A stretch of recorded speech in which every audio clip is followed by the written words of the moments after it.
সম্মানিত দর্শক বন্ধুরা, আশা করি আপনারা সবাই ভালো আছেন। আপনারা এতক্ষণ আমাদের সঙ্গে ছিলেন, সেজন্য আপনাদের ধন্যবাদ জানাচ্ছি। এবং আপনারা জানেন যে আমরা বাংলাদেশ জাতীয় চিড়িয়াখানা ঢাকা মিরপুরে আছি।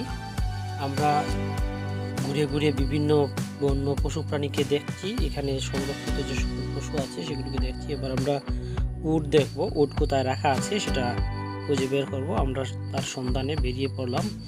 আপনারা আমাদের সঙ্গে থাকুন, আপনারাও দেখবেন ভিডিও চিত্রের মাধ্যমে।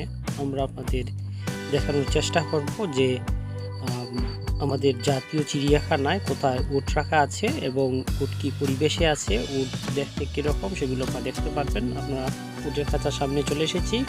আপনারা দেখতে পাচ্ছেন তার জীবন পরিচিতি দেওয়া ছিল।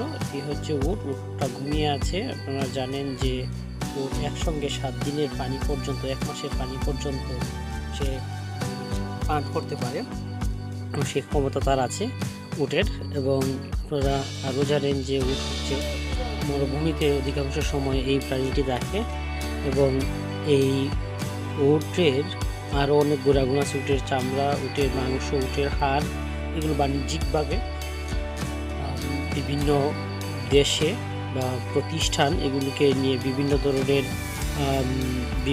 ধরনের সামগ্রী, ব্যবহার্য সামগ্রী তৈরি করে।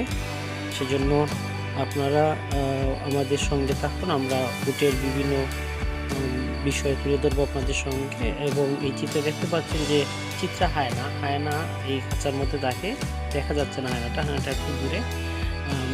এবং আপনারা জানেন যে এখানে আরও অনেক প্রাণী আছে। আমরা হায়নাটা অনেক দূরে দেখা যাচ্ছে না, খাঁচার ছোট ঘর আছে, সেই ঘরের মধ্যে হচ্ছে হায়নাটা বসে আছে।